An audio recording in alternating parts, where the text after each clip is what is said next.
Good morning, everyone. I'm Pedro Boulard. I'm Barrel Product Manager at Veolia. And I'm going to present you our next generation of reverse osmosis and nanofiltration technology, the barrel.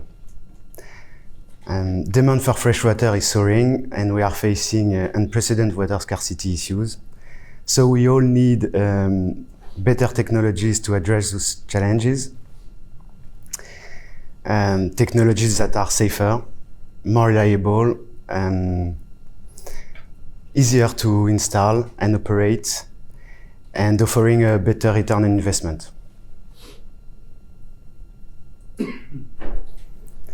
The barrel has been developed by CDEM, a subsidiary of Veolia Water Technology. CDEM is a key player of the desalination market in the Middle East, providing design technologies and equipment on EPC contract for very big desal plants. Innovation has always been at the heart of our strategy, and the two last ones are the barrel and the smart connectors.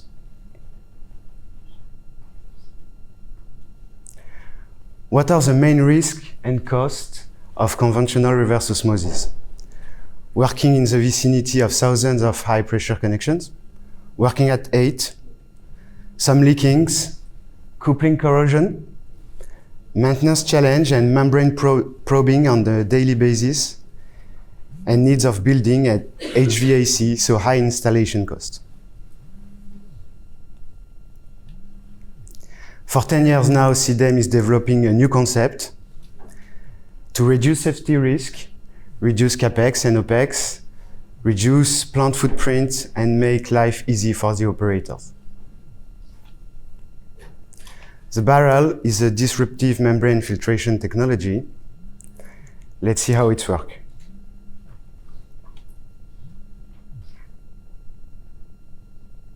CDEM is proud to present its safe, modular, compact, and digital reverse osmosis desalination technology, the barrel. What does it look like? The barrel is a high-pressure, corrosion-protected steel vessel containing membrane elements. The membranes are grouped together in bundles inside a composite honeycomb structure.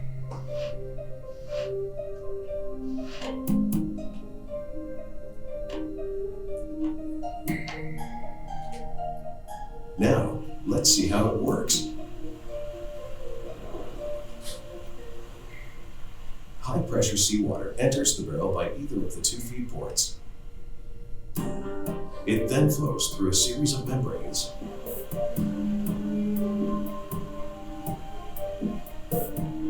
Driven by the reverse osmosis process, salt and other impurities get separated from the water. The permeate is driven to the center of the membranes and through a hexagonal collector into the central tube of each bundle.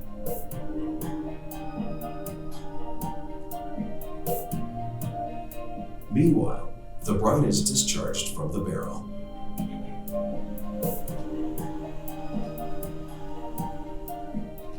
The barrel comes fully equipped with state-of-the-art wireless conductivity sensors, offering a precise remote monitoring of membrane condition. These sensors provide simple diagnostics and allow the location of any anomaly to be easily found, thereby optimizing the process and providing efficient maintenance scheduling.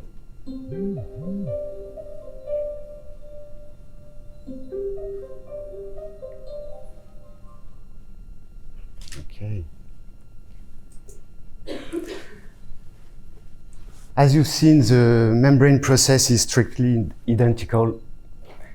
In fact, the barrel is a new way to house the membrane inside a single high-pressure vessel. It replaces the membrane skid. It is placed between pre-treatment and post-treatment and can accept any 8-inch spiral wound membrane. Adapting the operating pressure and the type of membrane, different type of water can be treated, from surface or well water to wastewater for reuse, and obviously seawater desalination for municipal and industrial markets. Depending on the type of configuration, the number of flanges and the vessel thickness will vary. Here you can see some photos of the main applications. So the first one, desalination and also nanofiltration for bivalent ion removal. Municipal water reuse with the smart connectors as a game changer for the membrane integrity check and the quality monitoring on the permeate. The industrial water reuse for high flow rate, high salinity and remote area, harsh condition, and brackish water for micropollutant removal for municipal potable water and industrial process water such as desalination, demineralization. What are the key equipment? First, the bundle. This is a base element, a resin structure made of 7 tubes. In each tube you can put 4 to 8 membrane. Then the carbon steel vessel, which is coated and where you insert the bundle. Third, the manifold, collecting the permeate of one bundle, meaning 7 tubes, and put it in, sending in out of the vessel. And 4, the smart connectors that you put inside the permeate tube for conductivity monitoring. Let's see the main feature and benefits now of the barrel. First, the barrel is safe, so it's better for operators. With only 2 high pressure connections per unit compared to thousands of little coupling and little high pressure connection on conventional aero, offering a safer environment to the workers. The flanges are bolted, so no possible leak and no possible explosion. It is a plug-and-play system, easier to install for fast-track work on site and very suitable for plant capacity expansion and multi-phase projects. The barrel can be installed outdoor for capex saving. So no building need, no HVAC. Thanks to its membrane optimized arrangement, up to 25% footprint reduction is achievable. So a better footprint, a better capacity. The concept is scalable. The product line is very simple. There is only 5 models from B1 to B37. The number corresponds to the number of bundles inside the pressure vessel. So the B1 there is 1 bundle, B3 3 bundles. Multi-stage configuration is possible inside a single vessel. In terms of capacity, a B1 will produce near 700 cubic meters a day of desalinated water with only 1 hexagon, 1 bundle inside the vessel. The B3, 1,500 cubic meters a day, so 3 bundles inside the pressure vessel. The B7, 5,000 cubic meters a day. And for brackish water, the flow rates are a little bit higher thanks to higher flux in the membrane and higher recovery also, obviously.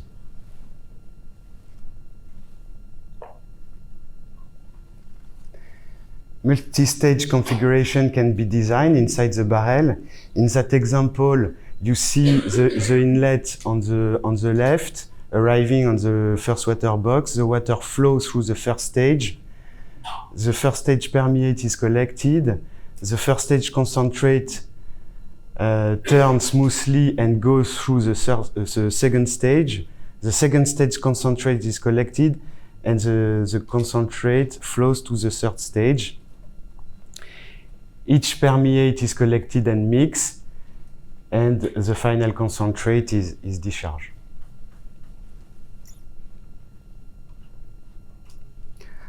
Here you can see an example of a B1 3-stage for a municipal reuse application in direct potable reuse, producing 22 cubic meters per hour of disinfected water. Here it is an example of a layout of a 30 ml desalination plant with 8 barrel B7 on the first stage, on the first pass, 4 barrel B3 on the second pass, and you can see also the pressure filter integrating the cartridge filter, which is designed by CDAM also. The smart connectors allows for a full conductivity mapping inside the barrel, okay, and linked to the smart membrane digital service called Upgrade within Veolia Water technology. We offer predictive maintenance, anomaly detection inside the vessel, faulty membrane, process optimization, CIP reduction, and energy saving. This is an example of the smart connectors interface. So here we are in a B1 on the tube number 4. In blue, you see the conductivity along the tube, and we can see that on the membrane 4, there is a problem. There is a drop on conductivity, meaning that there is a leak on that membrane.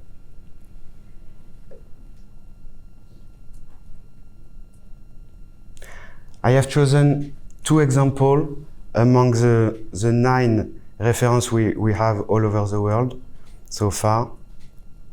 The first one is our desalination unit in Oman, producing 5,000 cubic meters a day.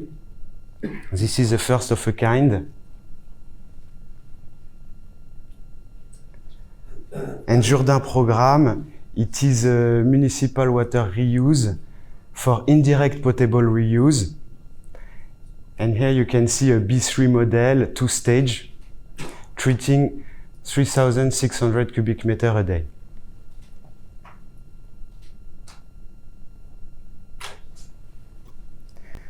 So as a conclusion, and in a nutshell, the barrel is a safe concept, is easy and simple from design to O&M.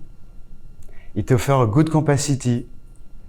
It is scalable, very suitable for multi-phase projects, and offer an optimized TOTEX, total cost of ownership, thanks to an energy reduction. Sorry, I've missed this one.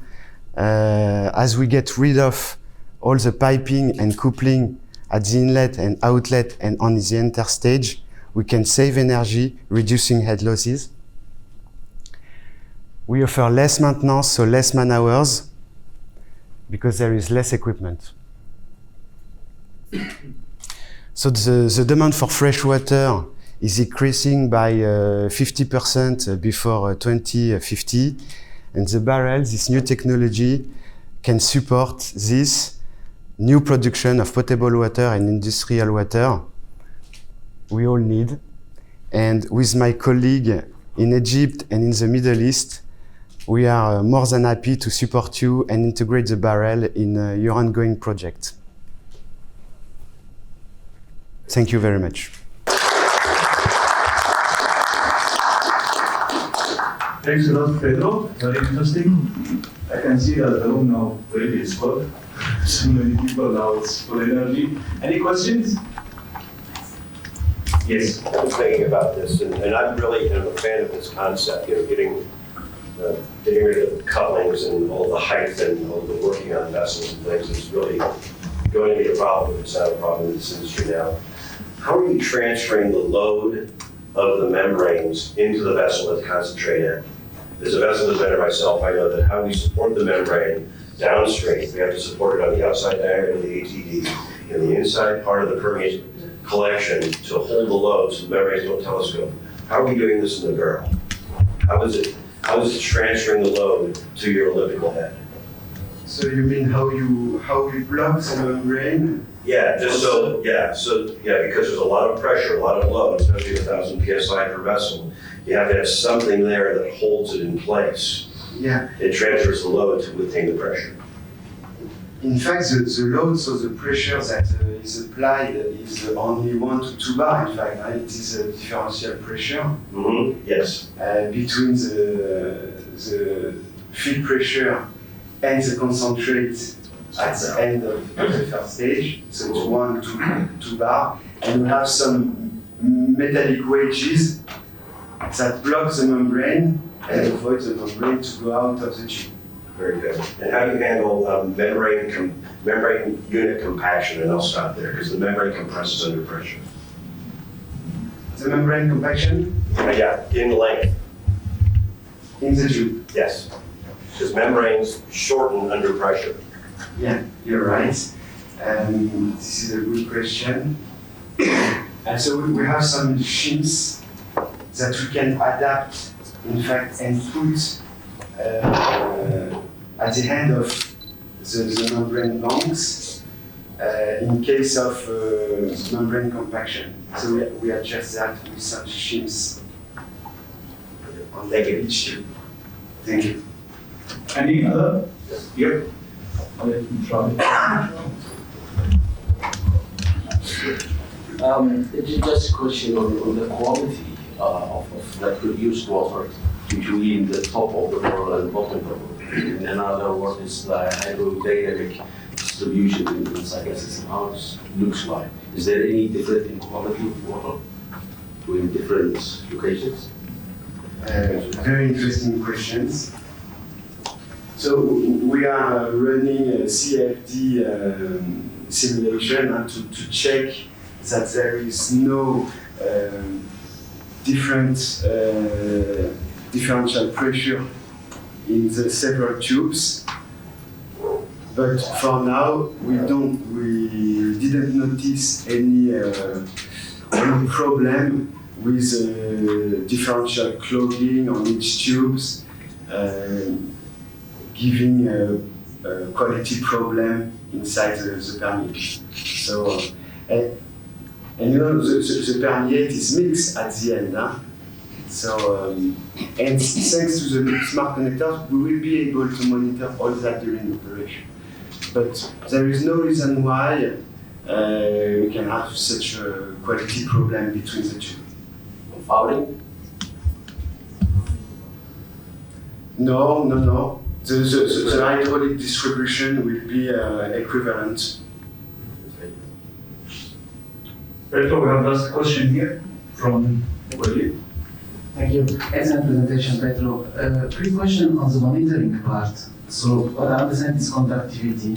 So how long is the life of the sensors in terms of battery and so on? So how long can they last? And any plans to add, for example, pressure on the sensors? So there is no big pressure on the sensor because on the permeate it's 1 bar, 2 bar. Okay. And we don't have a lot of return experience on the lifespan of the sensor. There is no battery in it. They are activated with the antennas outside the tubes. Okay. So they are made of resin, fully waterproof, with a small antenna in it. If we need to change, we will change, but we don't have that return. Thank you very much, Pedro. I'm going to introduce our next presenter. We have Thor Anders Rusvik.